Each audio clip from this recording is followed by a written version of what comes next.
Hey everybody, this is Richie Allen, and you are watching the Make Peace with War podcast. We fight battles every day: sickness, disease, discouragement, depression, anxiety, financial issues, devastating events, deep losses. The state of our external and internal worlds and the state of the church can leave us with physical, mental, and spiritual wounds from the battle. The goal of Make Peace with War is to walk through these battles together and draw strength and encouragement from each other, to master a mindset of peace in the middle of warfare, internal peace in external chaos. Listen, I don't have all the answers, but I know this: we find the answers when we search for them. So let's discover together how to fight our battles, not just with peace, but from peace, from a peaceful place that is deeply anchored and isn't shaken in storms. Make Peace with War is a journey into living by, through, and in the Spirit, with deep discussion and practical insights into becoming peaceful warriors. Welcome to Make Peace with War. Hey guys, thank you for joining us on this third episode of the Churchish series. I'm actually in my car right now, and I am, as you can tell, just doing this intro because we're about to put this out, but I want to just give context to this conversation. One of the things that we're seeing a lot of is lots of different church planting organizations that pop up, and there's some that are very popular, and the model that is very popular, and to the point that it has become almost what I would call a franchise church. You can pretty much go to most of these churches and they look very, very, very similar, all the way down to the vision statement being very similar. I want to say that there are good things about organizations like this. Some of these organizations are actually very good with fellowship and very good with supporting the pastors and very good like that. But there's some, I've had lots of conversations with people from some of the more successful church planting organizations that if you're growing fast, and if you are you look like you're successful, you're growing fast, you're financially doing really, really well, and especially if you are a very charismatic speaker, you get a lot of attention and a lot of support. But if you're struggling, a lot of times the support is just not there. It's gone, and that's a problem. And so one of the things that we're exploring in this conversation is what is this model? What are these church planning models, and what are the benefits of them? But also, what are some of the downfalls, and what are some of the things that we need to look at, and what are some of the things that maybe need to change in that? And so I've got a special guest, Derrick Airhart, who is a pastor in the Houston area, and along with Jennifer Foster and Natalie Biggs, who are with me in this conversation. So I think you're going to find it to be very interesting and thought-provoking. And so I want to say thank you again for watching, and we hope that you enjoy this episode, and we'll see you on the next one. So I don't even know what episode this is going to be. I'm still sweating from trying to set everything up. So I'm glistening. Oh my God. Anyway, so we have a guest today on this podcast, and so this is Derrick Airhart. Derrick, I'm glad you're here, man. And you are the pastor of Purpose Church in Rosenberg, right? Yep. And I get Richmond and Rosenberg mixed up for some reason. I don't know why. They're just very close. Yeah. Our address is actually Richmond, but we're Rosenberg. Oh, is it? Okay. All right. So tell me a little bit about you, just to begin with, so that people know a little bit more about you, Derrick. So tell me about how you got started in ministry. Tell me about your family, just a little bit about that. Yeah. So I've been married for 20 years to my wife, Lisa. We have 2 boys, 14 and 11, who are both on the autism spectrum. And then as far as ministry, I had a full-time, basically kind of like corporate career. And then I transitioned into ministry in 2008, and I've been full-time ministry since at a church out in the Pearland area. And then we moved out to this area to start Purpose Church in 2019. So you started right before the... We launched 6 months before the shutdown. Oh my goodness. Wow. that had to be rough. That's fun. Wow. So, and tell me about now, what's going on at Purpose? Yeah, it's been good. So we used the pandemic to kind of just really pray and say, God, like maybe we need to reset altogether. Originally, I thought we were just going to close, and there was a sense of me that was actually kind of relieved because it wasn't going great. But we readjusted. Even when it's going great, I think we were all relieved. Yeah. So coming out of COVID, we prayed and we knew we could not maintain portable. And the only chance we had to survive was to find a building. So we just started praying. We were in Sugar Land at the time being portable, and we found this location in Rosenberg that we moved into. And so we moved there with about 40 people and a bunch of faith because the lease was in our name, and we were hoping like if it didn't work, it was Personally, on us. it was in your name? Yeah. So we did that, and the church has grown, over the last 2 years. We're now somewhere like in the 150, 160 range most Great. Sundays. That's great. But it's been good. It's been very fulfilling, and it's been kind of a nice, we kind of feel like now we're doing what we should have done probably starting the church, Gotcha. which is really stay true to what God's told us to do and not try to be in a system. That's good. That's good. That's good, and that kind of gets us to where we're going today Yeah. and talking a little bit about some things. We're going to talk a little bit about the franchise church model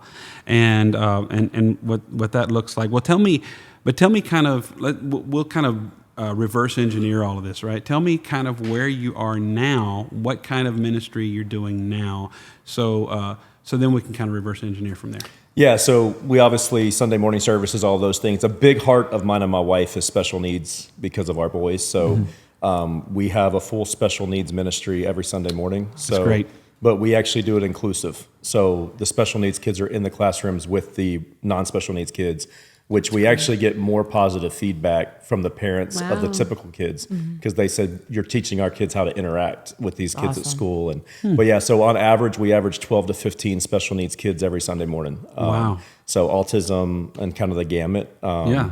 But so what we did, instead of a typical church model where you have a full-time kids pastor, we just kind of prayed about it. And to make this work, we have 7 trained workers that work at ABA clinics or paraprofessionals in the school district, and what we would pay a full-time kids pastor, we divvy it up, and we have all of these workers come in on Sunday morning to help us make all of it work.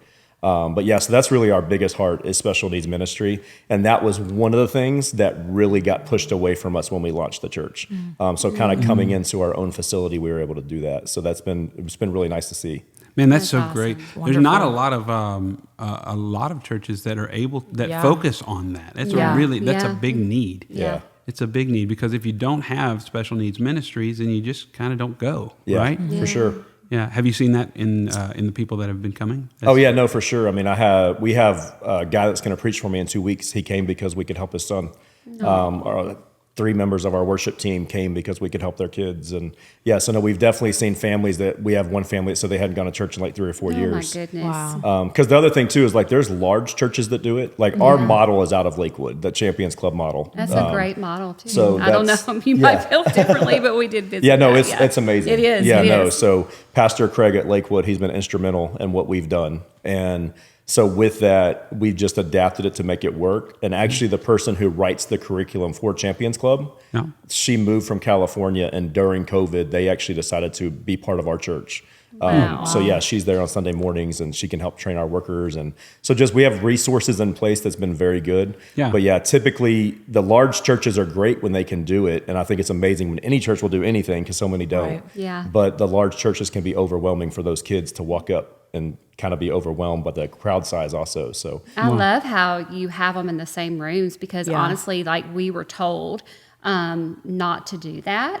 And so we were limited with resources as far as like having more room. And because that was really near and dear to my heart. And we were trying to implement that. And went to Lakewood and had some training and such on. So that's interesting. Yeah. I love that they are a part Yeah. of what's going on. no, it's been really good. So great. That's so cool. So So let's see. So let's talk about now. Let's go back a little bit and let's just talk a little bit about when you started. You started in 2019, and we're all right. So we were part of an organization. Yeah, I know that. Well, I know that laugh. What? Okay. Yes, you were a part. You were a part of an organization that helps launch churches and plant churches, right? And we've seen a lot of that. Multiple organizations that kind of focus on that. So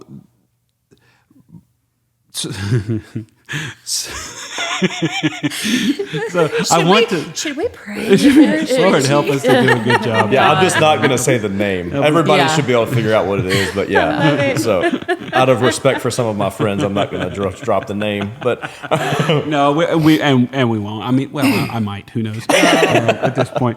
But no, the question. I guess the question for me is, when you decided to do this, first of all, what attracted you to the idea of getting help?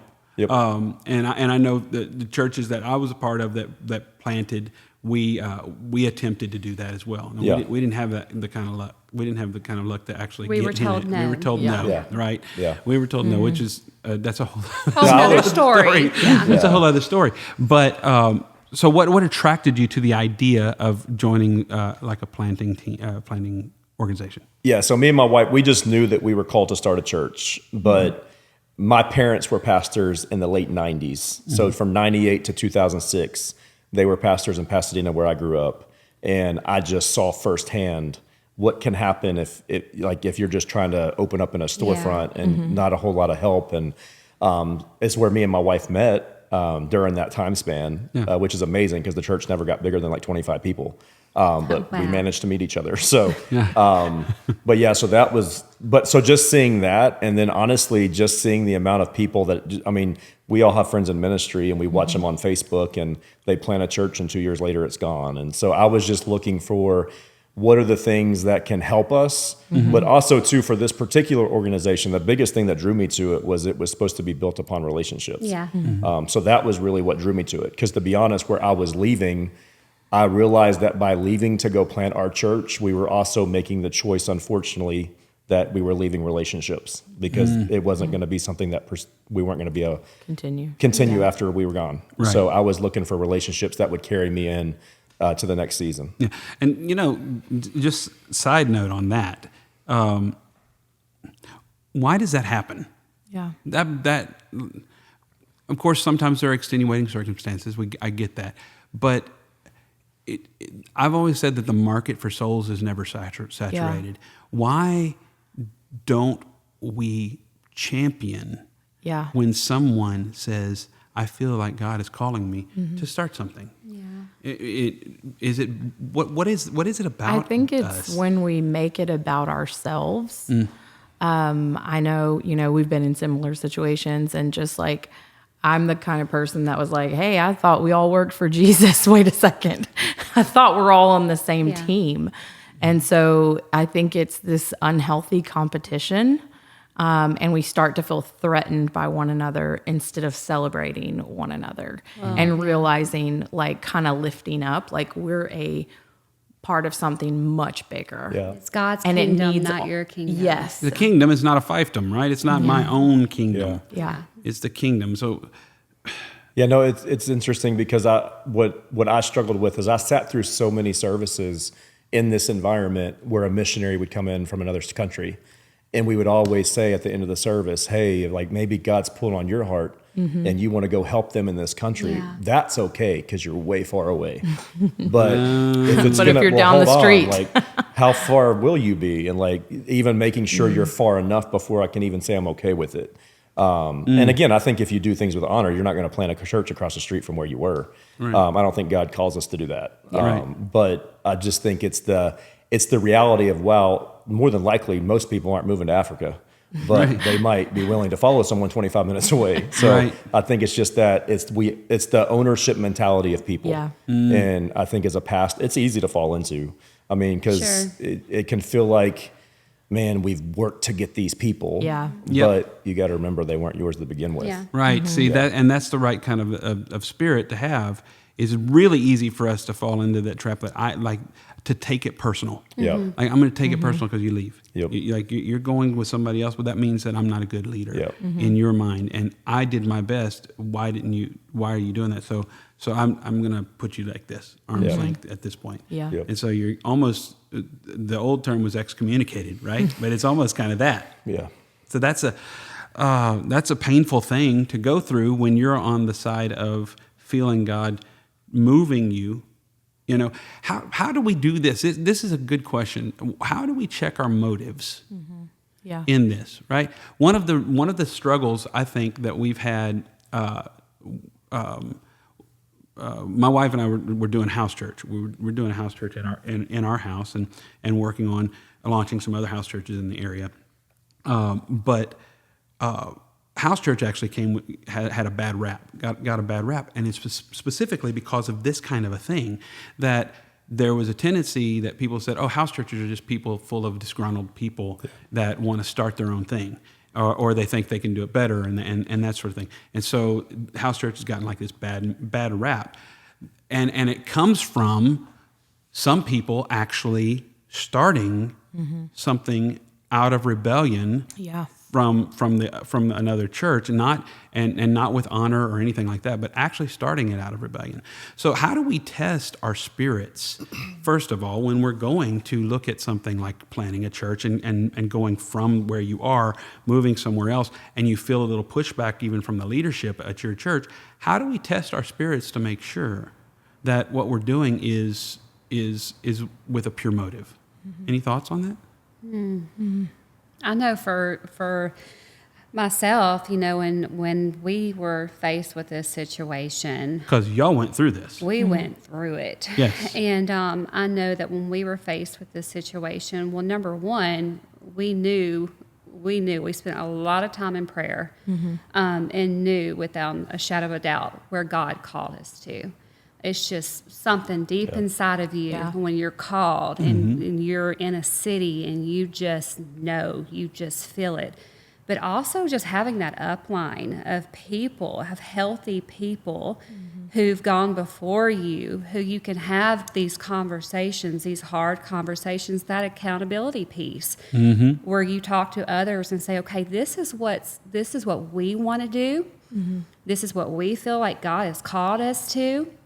And this is what the people who are not for us and this is what they're saying, and please speak into us. And so, I mean, we did that a lot. And at the end of the day, you're left with a decision to bring before the Lord. Yeah. You know, That's and good. you have to move according to where, you know, the way that you're feeling.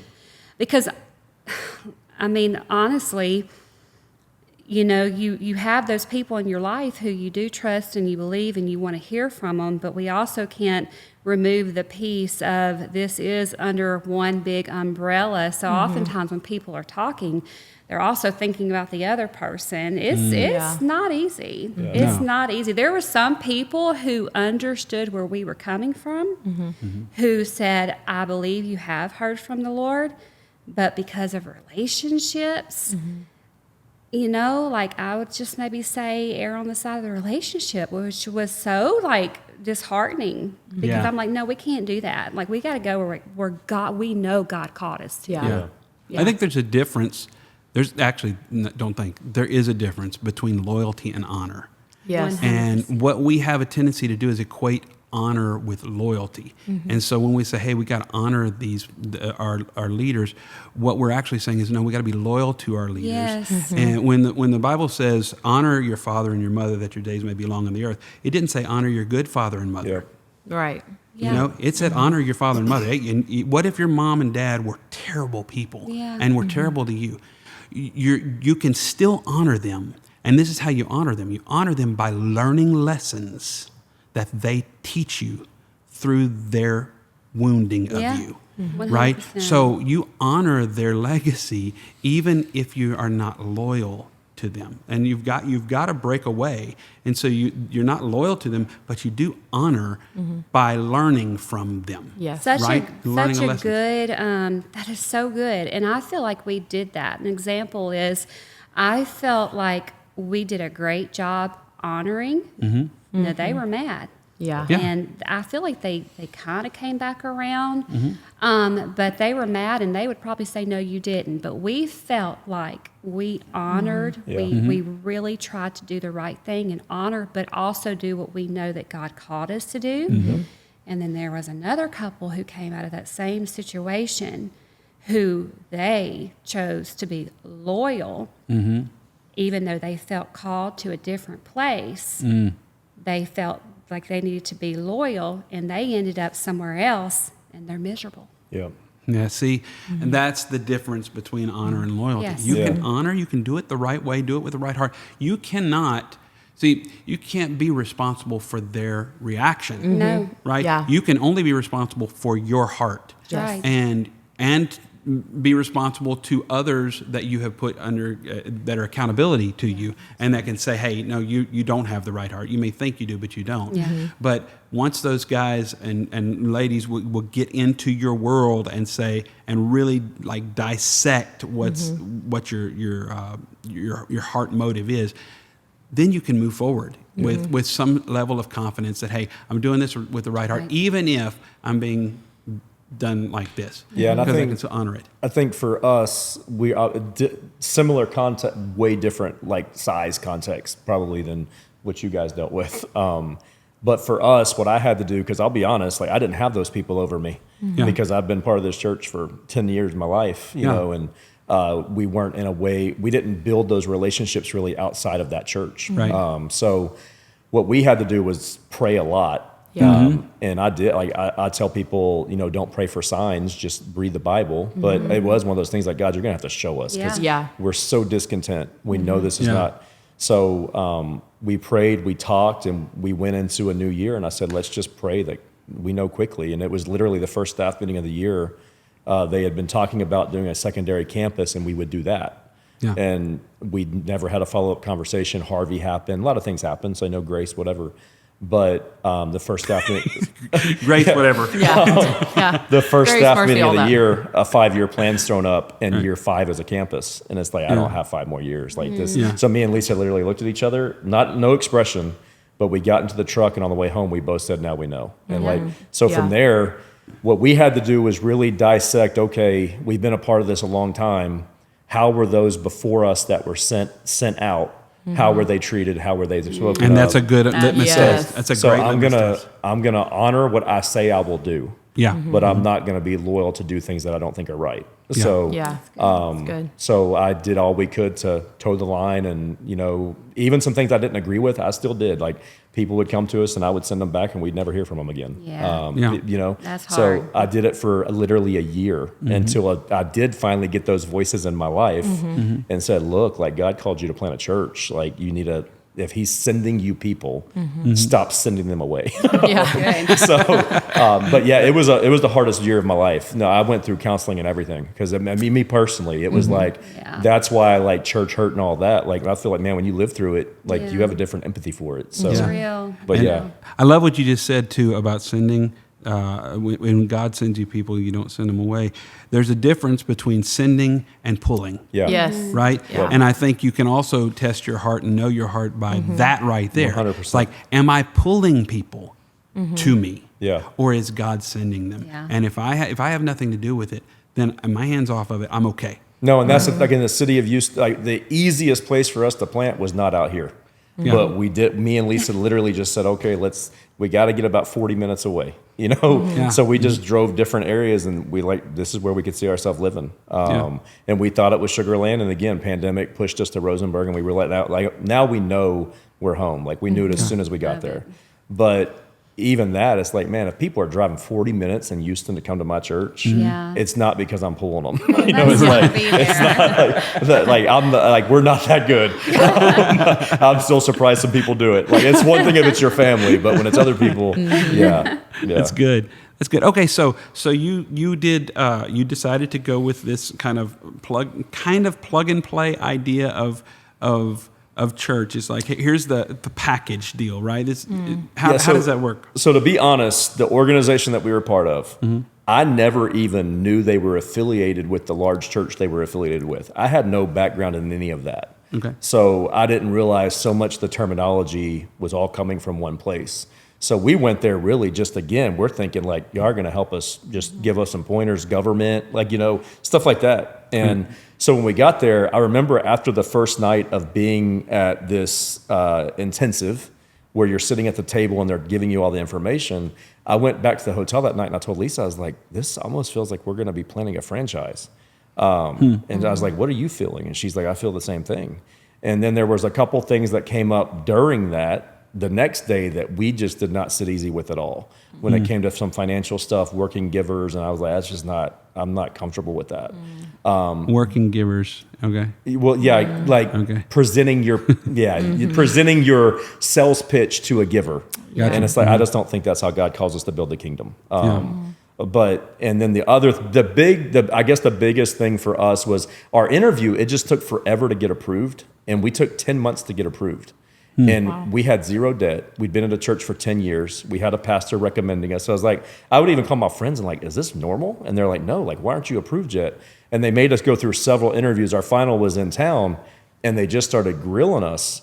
And then it finally got back to us. They said, y'all are approved. We checked everything off the list. And someone from the organization called us and said, we want to just tell you, hey, we're excited to have y'all.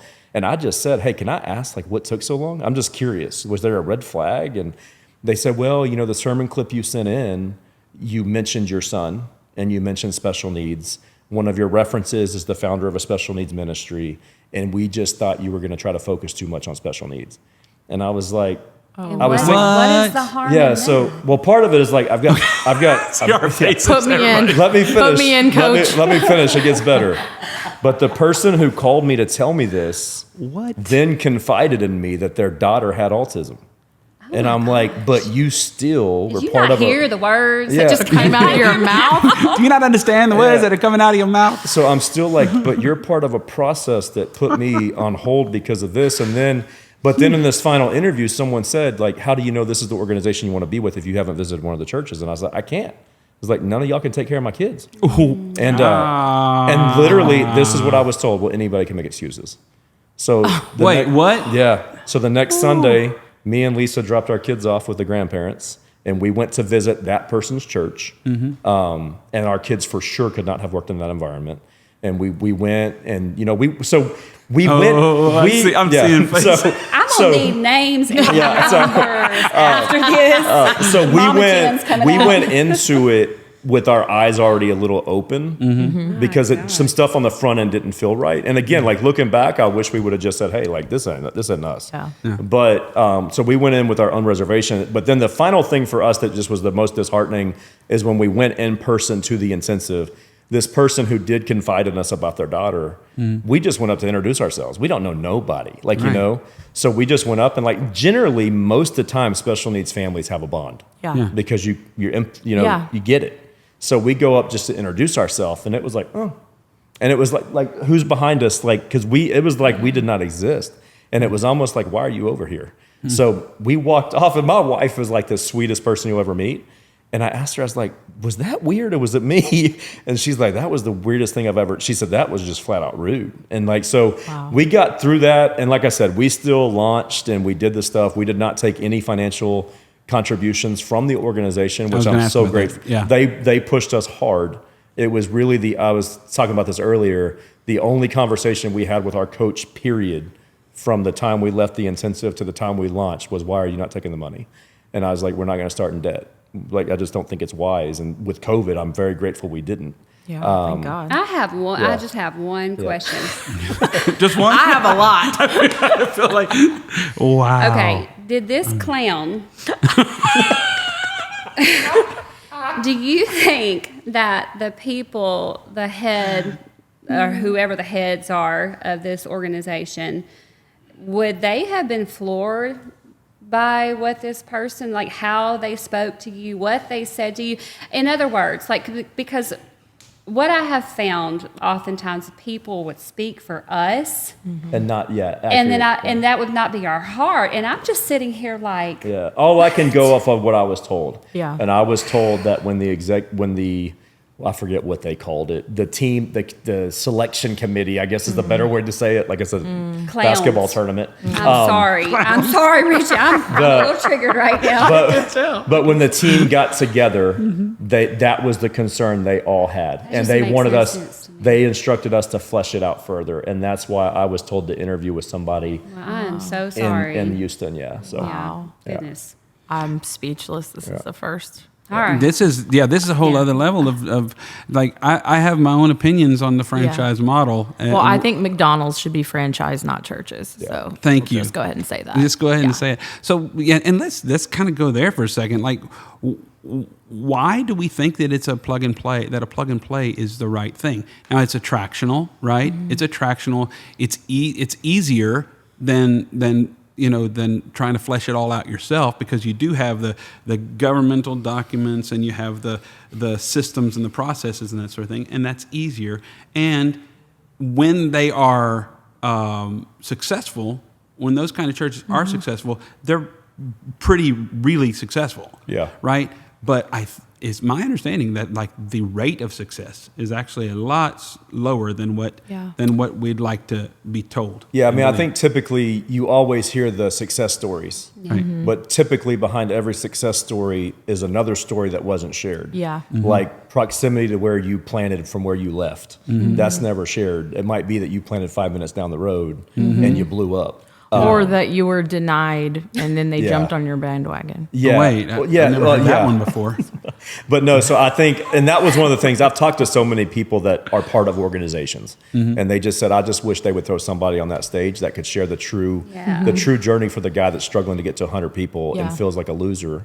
Because you're saying like, why didn't y'all? I mean, I even know a guy that launched, he followed the playbook verbatim. Yeah. It was in the Houston area. He launched in a small community, a small city. He launched with 91 people. He was thrilled. Yeah. He got a text to say, hey, tell me about your numbers from the organization. And they said, this is what we launched with. And that person literally texted him back and said, we're going to see if we can get someone down there to see what went wrong. And it's like that. And it's like, congratulations on launching your church. You know, it's just like, so I think when it becomes that the system is just guaranteed to work. Yeah. Like the Bible says God builds the church. Yeah. And I think, I just think that's what I have learned over the past 3 years is like, man, if it's, I've just become more and more personally just guarded. Yeah. That I've got to know the people that put the systems out. Yeah. And I got to know the heart behind them. Well, and I get putting your best people up on a stage. Yeah. I mean, that's just good business. It shouldn't be Business. in the church. There's that word It's again. good business. Business. I It's get just it. business. It's smart. I get it. But what you just said about the person, the other pastor who's struggling, I can't tell you how many times I heard that story. Yeah. We were a success story. And a lot of our pastoral friends who were, actually started when we started, who weren't as successful, I mean, we would hear all the time, hey man, like, what do we have to do to get in the room? Like, what do we have to do to get a seat at the table? Like, we're struggling. Why can't we, like, we can't relate to the people on that stage. And my heart went out to them because, I mean, I got it. I understood that. It's like, this is not typical. That's because we're trying to get in a room with men and not Jesus. Come Oh, on, sister. So throw the I'm in the book, Jesus juke. Jesus juke. That's because that's where our focus is shifting, and it becomes about people, men and women, and not God. You don't have to have. I think the average church size in America is like 150, maybe. So like having 91 people at your launch, like, is pretty great. Yeah. Like I am a pastor's kid. I lived through 2 church launches from scratch with my parents, one in Memphis and then one in Dallas. And so I know what it takes and I've seen it. And I guess for me at this point in my life, I can look back and I can see, and people might have looked at those and been like, oh, they're not successful because it is 150 people or whatever. But I can look back and I can see relationships that I have now. I can see people's lives that were transformed. And I can tell you that my mom and dad would have done it for one person. Yep. If one person would have showed up, they would have done it and they would have said it was a success. Yep. So how are we measuring our success? No, That's 100%. rare And now, I will yeah, say, like, yeah. in full transparency, I wanted in those rooms. Like when Yeah. we launched, like that was, I'm 100%. not going to lie. We're all guilty of that. No, and like even in the same way, like I've told my wife, I was like, if you would have told us 5 years ago, 5 years now, we've got the church up and running and we're 150, I would have been like, oh, now I'm like, God, thank you. Yeah. Because I've seen the journey. Yeah. Yeah. So no, I get it. Like, and I mean, again, like I can throw it all on an organization, but hey, it was in my own heart too. This is what I thought it was going to be. We're all a part of it. Yeah. Well, that's no. why I said, Natalie, like that's rare. Yeah. I do believe a father like yours, a pastor Yep. like your dad was. It's you don't find very much of that anymore. And I think yes, we wanted in those rooms too. And when you're presented a playbook and it looks real good, and you see the success stories, you want to know how to get that for yourself. And you want into those rooms until you get into those rooms. And then you don't want those rooms anymore. And I would, That's the truth. I'm on it. And literally, I can't tell you how many of my friends who would say, what do we have to do to get to the numbers you guys were able to get to? Like, what do we have to do? And I'm like, friends, be careful what you ask for. Be careful what you ask for. Be You don't. careful. There's a whole lot of stuff that comes along with that that you don't want. You think you want it, you don't really. You don't want want it. Yeah. No, you don't. I remember when I was at my intensive, a well-known pastor happened to be there because they were touring the facility with their daughters, and they said, hey, we don't want to miss an opportunity for this person to speak into y'all as church planners.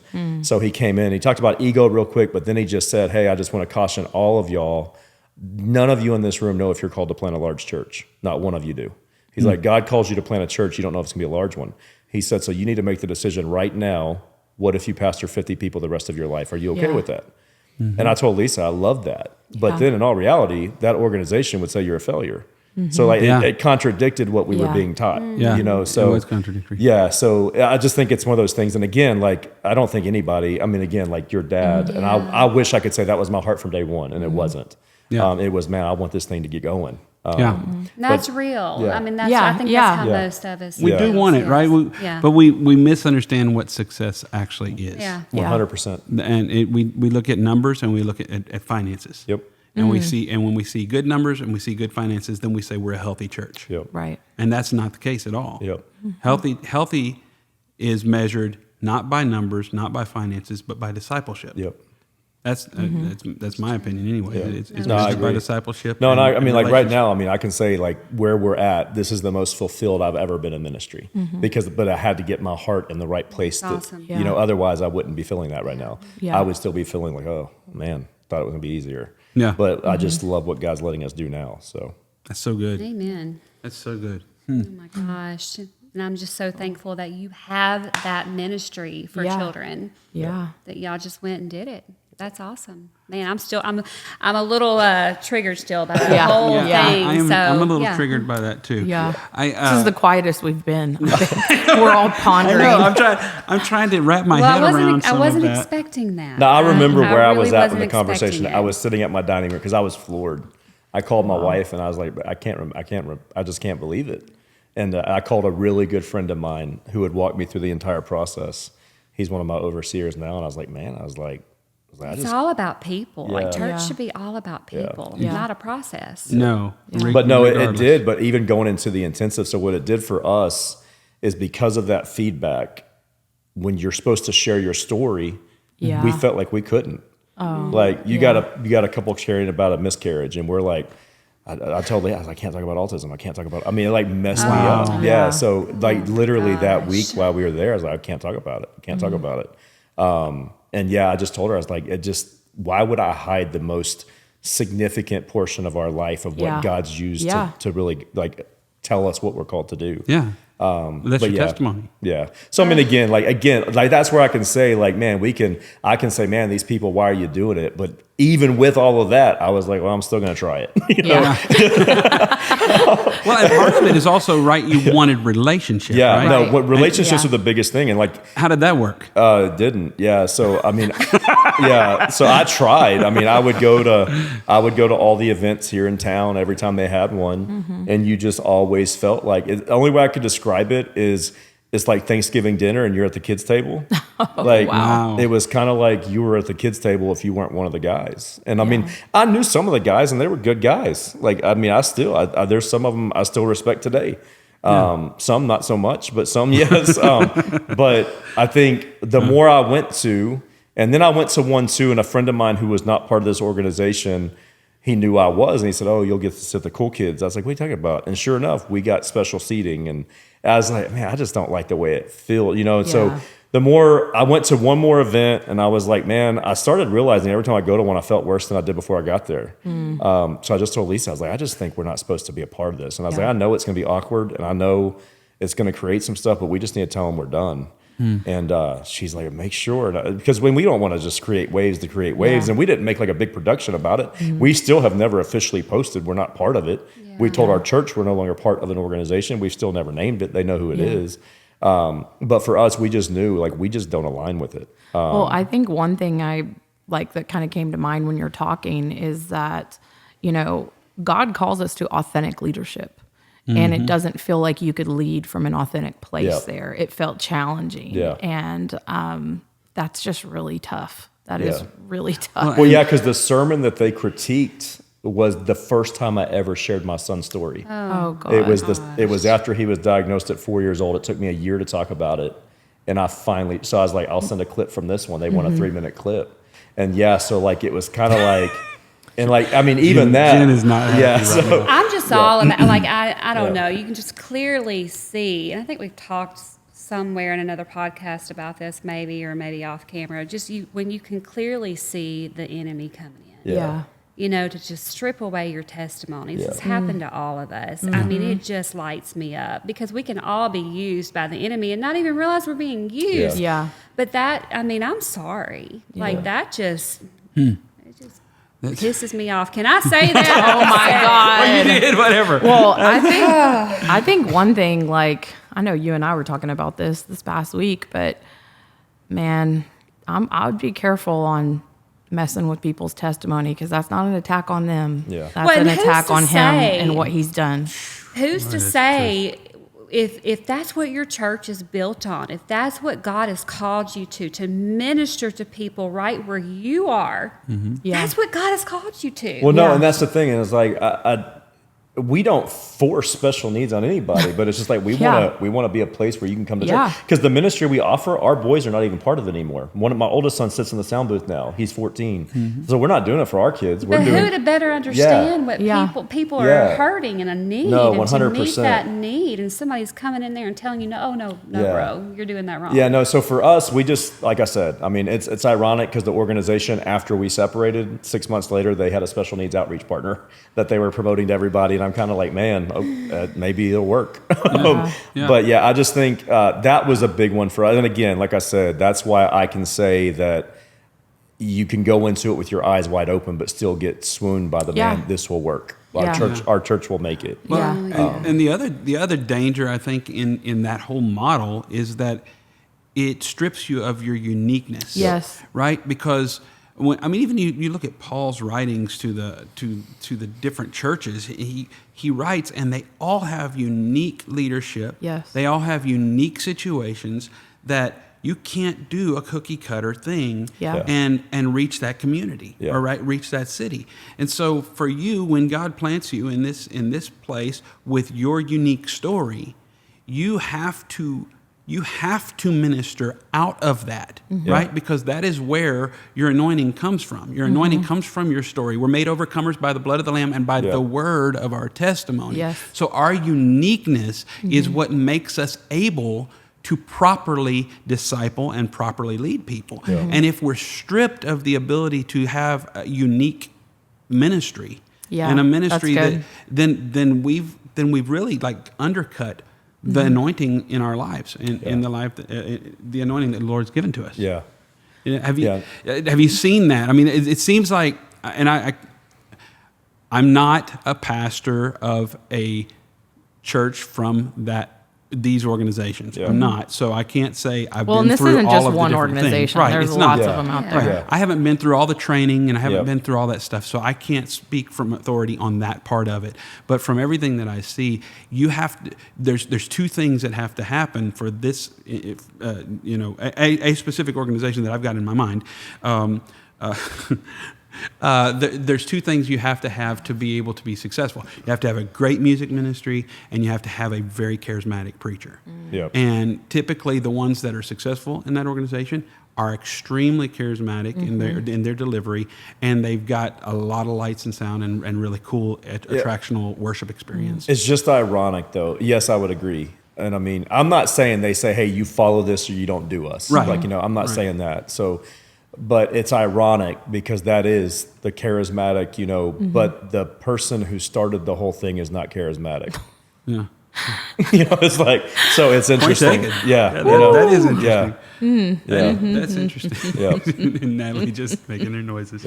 But no, I mean, Sorry. I just think definitely, and I will agree, like, shoot, we've been there now. You got to have good music ministry. Like, and we've seen that as we've grown in that area, that it definitely helps. The focus was, kids, music, and then just the overwhelming excellent mindset. And I think we fell into excellence, perfection. Yes. And like, I mean, we've got to a point where we're running sub 100 people and running 300 feet of pipe and drape. And like, and it's like, man, we're killing people to look excellence excellent. becomes a problem because it's like pursue excellence. That's a lot of churches. Yep. It's one of their values. But when you're pursuing excellence more than you're pursuing Jesus, Yep. Yeah. then it's a problem. Yep. And it sounds good. And we've kind of had this conversation before. There's a lot of things that sound good Yep. at face value. But when you put so much emphasis on it, Yeah. it's like, is that what the Lord would have you do? I'm not sure. We had someone visit our church recently because they just took a week off from their church. And they actually told one of our people that they knew, they said, man, like, nobody looks stressed out. Yeah. And I was like, but at first I was like, well, why would we? But then I remember, well, no, our first 6 months, like, I remember I was the one running around, like, come on, we got to get this, we got to get that. But now it's like, I mean, We know a lot about that, don't you, Natalie? So I always yeah. joke around with our team now, and like, if the live stream's messed up, I'm like, oh, well, if the 6 people will get over it. I just like, Yeah. I joke around, like, it's not refreshing. like, it's not gonna be that big of a deal, and like, but no. So I try to just have, like, I've tried to make it fun, and I mean, again, like, I did not do well in the beginning, so all of our original people watching, they will know, like, I did not do, because again, I was trying to make that thing what I thought it had to be, and it wasn't really until that I severed from that organization. In my mind, I told Lisa, it's like, now I feel I can do what God's told me to do. Well, Like, it sounds like you were trying to like operate outside of your gift. And here's the thing, with organizations like this, there is a lot of help because there are things that you need, like, we're one body. So let's come together and let's figure out, like, how do we govern the church? How do we, do HR properly and all of those things. So that's really impactful. But also I think about, Romans 12:6, where it says he gave each of us gifts for doing certain things well. Do those things. So, there's power in coming together and getting those tools and resources. And I think that's something that we should do. But when it gets to the point where it's like, it has to be exactly like this, and you have to forget who you are and really go in this lane, that's not really what God called you to. 100%. And you're never going to be successful. When you're spending so much time and energy trying to be something you're not, you're never going to feel fulfilled. Yeah. And you're never going to reach your full potential. Yeah. And that's why I like strengths and not Enneagram. Oh, shut up. I have to get it into every single episode. That was good. That's a good point, though. And Yeah. so just let me go back. One of the things that I've done for the last 3 years was church coaching, ministry coaching, worship coaching, executive coaching. I'm not doing a whole lot of that anymore. I'm going a different direction, but that's something that I was doing. And one of the things that would happen because of where I came from, because I came from Hope City, and one of the things that would happen is they would want me to come in to show them how to be like Hope City and how to do it like Hope City. And I remember one specific conversation. The guy worshipped Jeremy. And he worshiped him. He thought he was like, he worshiped the ground that he walked on. He wanted to be Jeremy so bad that he would do jokes like Jeremy. He would try to laugh like Jeremy. He would try to, even use scripts like from Jeremy. And it just like Dear God. he would do that. And I sat with him because he had a prophetic gift. He had a gift of prophetic ministry. And I said, you do not need to be Hope City. Mm-hmm. You don't need to be Jeremy. You don't need it because you can't be. No. Yeah. Stop trying to be somebody you were not created to be. Yeah. Walk in this prophetic anointing that you have and be your unique self. Yeah. Mm-hmm. He wouldn't do it because it didn't fit the mold of the successful organizational my guess it's church. not working for him. No, it's not. Yeah. It's not. He struggled can't. and continued to struggle. Can't, And but they want it so bad that they're going to like just try to model the thing instead of seek out your own salvation with fear and trembling. Like figure it out for yourself. What does your ministry look like? My ministry is going to look a heck of a lot different than your ministry, Derrick. You know, I don't have special needs kids. Yeah. I have stories of anxiety and panic disorder and heart disease and my wife passing away with cancer. I've got those kinds of things. I've got a different story than you've got, and I can minister out of that. Yes. And through that, and I can reach people you can't reach, and 100%. You can reach people I'll never be able to reach because you relate to them. Yep. But if we try to put ourselves in this box and become just all things to all men, and even Paul said, I'm determined to be all things to all men so that I might save some. I get that, but I also don't know if that works in the ministry context specifically because you can't be everything. So you've got to find out, who are you and how do I work out of my own experience and my own brokenness? Yeah. Because the other thing the Bible says is that in our weakness, He is made strong. Yeah. And so God is actually Lord of our lives and can utilize our weaknesses to minister to other people. And we said that in a previous podcast, that it is the wounds that actually bring healing. He can use that. But we have to do that. We have to find the uniqueness in our lives and the uniquely broken parts of our lives to minister from. Yeah. Instead of just trying to make it all look exactly the same and carbon copy somebody just because they were successful. Yeah, 100%. Yeah. I just find it so sad because I think pastoring is just lonely in general. Yeah. And I think we all feel that loneliness. I mean, gosh, I know I did. And so I feel like we're all kind of in the same spot where we're really looking for relationships, like we really desire authentic relationships. Yeah, I think we do. I think some do more than others because also too, like the whole, hey, life moves at the speed of relationships that you hear. And that is more of, hey, let's leverage the relationships is what we're hearing. Ooh. So I think, for me, going to some of the events, like some guys were there because they want to meet somebody and see can they help them get to the next level. So for us, like we literally just started seeking completely outside people I'd never even met. Like there's a guy over Memorial. He's not a part of any organization. We become friends. And then we joined a network with a lot of people that were looking for what we were looking for that couldn't find it. So an organization that we all found is working.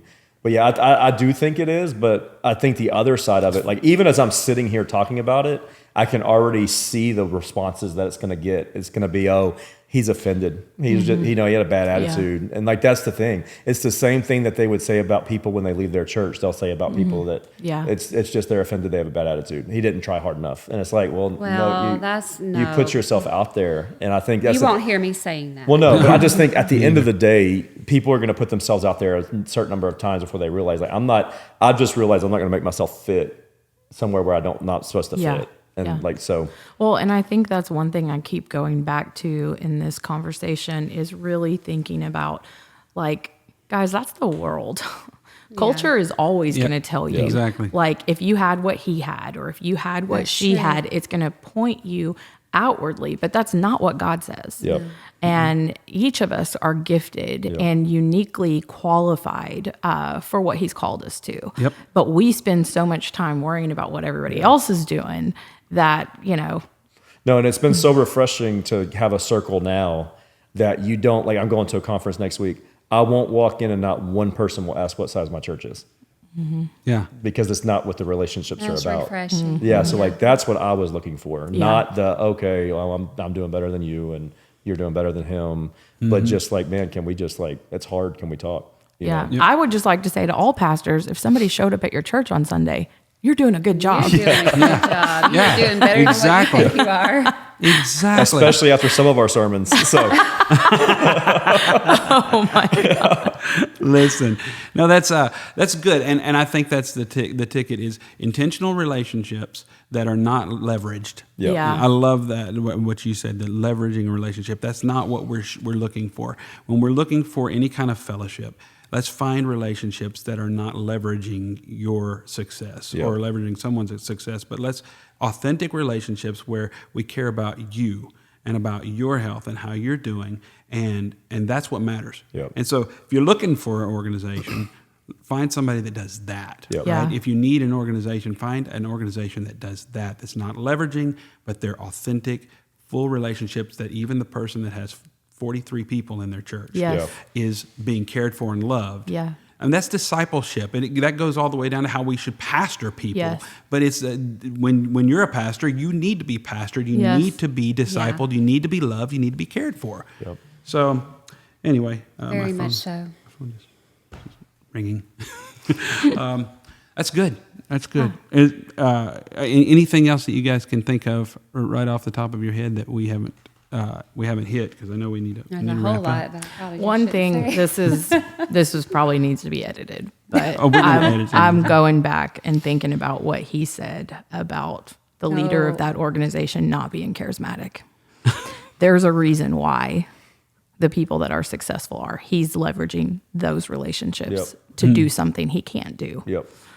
And so sometimes it's easy to get frustrated, and especially with situations that we've all been through and looking at that crew, that group, they're being leveraged and used. Yeah. They're being manipulated Yeah. too. They're being objectified Yeah.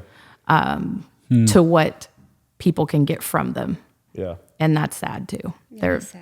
Yeah. I mean, we were one of those people. Yeah. My ex-husband was one of those people. No, Yeah. I remember there was one time, and this isn't on the thing right now, but there was the week where he preached at Elevation Life, all the churches at the same time. Yeah. He was wearing the Yeah. black and red flannel Yeah. shirt. So, but my wife actually said he's the new trophy right now. That was her words, Kit. She said he's the new trophy right now for everybody. And it crushed him. Yeah. It did. It did Yep. crush him, and Yep. he would often say, "I feel like a dancing monkey Yep. on the Yep. stage." And even now, you know, just takes me off. even now, there's people trying to reach for him before I'm waiting to see it personally happen in my he's city. ready. Like, I mean, I can speak. I'm hesitating. I'm 100% in the driver's seat to be able to speak towards this. Yes, you are. He's not ready.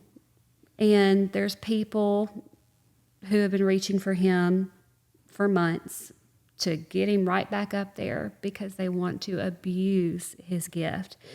And I will always care about him. Yep. Always. He is the father of my children. He was the love of my life thus far. And he was my best friend. Yeah. And I will always care about him. I could get choked up. And that kills me. Yeah. Yeah. That people will prostitute that gift. Yeah. So, yeah, They will abuse it. they will. And leverage is the nice way of saying abuse. Yes. It Because is. that's exactly what it is. It is abuse. It's abuse. And that comes from narcissistic personalities. Yeah. Even That- when we moved to where we moved, I had not heard from that particular pastor. I'm not going to say his name just in case, but ever since we launched our church. Yep. The day he found out we moved, you want to play golf tomorrow? Like it was all of a sudden, he's big brother because I'm in his territory. Yep. And I had a pastor in town ask, did you get his permission? I was like, why would I get his permission? I was like, we don't even talk. Like, That's gross. and I even said, I was like, why would anyone leave his church and come to mine? Like, look at what they do and look what we do. Well, little did I know that it was actually going to be very attractive for a lot of people because we weren't doing what they were doing. And we're Yeah. so far removed from that model. But yeah, no, but that's the thing though, even that, it was leveraging because I know now it was, I want to get in and tell him ahead of time, all of these people are offended before they show up at his church. I got to tell you, I feel convicted and sad because now that I look at some of these guys that were successful and seen where they've gone and how they've fallen, I feel bad. Yeah. I feel bad because literally that's what happened. They became the trophy and were abused because of their success. Yes. And the pressure of that. To produce. Yeah. The pressure to produce and become something, no matter how strong you are, at some point you will break. You will break. Well, no, and the sad thing, you can literally see it, and I don't want to be this guy, but you can see it in another round of people right now. And like, are they going to be the next ones? Like, you can just see it because it's just, it's hard not to see it. And it's kind of like the year that everything happened, that organization, they kind of corrected in a conference. So for 1 year, it was like, we need to talk to y'all about being pastors, not leaders. But now it's like business back to usual. So yeah, it's just, because I remember thinking, like, I watched it from home thinking, well, maybe they're going to make a turn, you know? But yeah, it was very obvious. It was just, we're going to respond to the backlash right now. Again, be careful what you ask for. Yeah. Derrick, thanks, man, for being a part of this. And what I love about what God is doing through you right now is I love that He is helping you to find your unique place. He's helping to wrap you around with relationships that are not leveraged relationships, but are relationships that are authentic and are for your betterment. And iron sharpening iron. That's what we need. That's what we need more of in the church. So thank you. And thank you for telling your story. And I will say this. Everybody that's in the franchise model is not a bad person. Right. No. I think we need to clarify that. That 100%. doesn't mean they're a bad church, that they don't have good fruit. That doesn't mean that at all. I think it's just very important that we not sacrifice the authenticity and the originality and uniqueness that we have in our ministry just to be a part of something that looks successful. Correct. And so anyway, thank you, man. Thanks for coming. And we enjoyed this conversation. It's been a great conversation. And all right, guys, we will talk to you later. Later. Bye. Laters. Hey, guys, I want to take just a moment and tell you about a company that is doing something really, really unique in the space of marketing for churches. Zion Multimedia, owned by my friend Kyle Ewald, is making a massive shift to church marketing. They're really kind of reinventing the idea of marketing for churches. And I love it because it's a ministry-first approach. I'm not a fan of icky marketing. I'm not a fan of the typical marketing that just says, hey, come join what we're doing, come see us for the Easter service or whatever. I'm not a big fan of just that kind of icky marketing. It's hard for me even to market a lot of my stuff because I just don't like that kind of marketing. And so what's so cool about this ministry first approach is it connects you deeply with the people that you are reaching out to almost immediately in the process. If you followed me at all in social media, which by the way is at the Richie Allen, if you don't follow me, so go there. But if you see, there's the icky marketing part. But if you've followed me at all, you know that I'm a big believer in deep discipleship. And I do believe that the modern day church, for the most part, has kind of missed the mark in that area in favor of just pushing for that weekend service. And what you have to have for deep discipleship, first, you have to have deep connection. And what's so cool about what Zion is doing is that they are connecting you on a deep, deep level early in the process, one-to-one with the people that you're reaching out to. And what this will do is when they do decide to come to church, they're already connected. It's all like they already feel like family before they ever walk in the door. They already feel like they know somebody before they ever walk in the door. And that is going to get them, not only if they come, they're going to stay. And Zion has done such a great job that they have proven this is working. And there's a much greater result when you do it this way, this ministry first approach. I think if you're a pastor or a church leader of any kind in communications or connections or anything like that, you need to reach out to them. And the best way to reach out to Kyle and his team is go to ziondoesitbetter.com/Richie. ZionDoesItBetter.com/Richie, and they can get you set up. What's also cool right now is that they do a whole lot of other stuff. They do video production, they do websites, they do all kinds of stuff that you guys would find useful. Right now, they're actually doing like 50% off on a website, which is just great. But don't sleep on this. This is something that you really want to get involved in, and it's a massive blessing for just a little bit of investment. So go check it out, ZionDoesItBetter.com/Richie. Thanks for watching Make Peace with War. If you liked this episode, I'd really appreciate it if you'd like it, share it, and hit the subscribe button. You can check out our website at makepeacewithwar.com, where you'll find out more about MPW, outtakes and resources from the show, show notes, links to my YouTube and IG channels, and more. Join us for upcoming episodes as we continue to learn how to become peaceful warriors. God bless.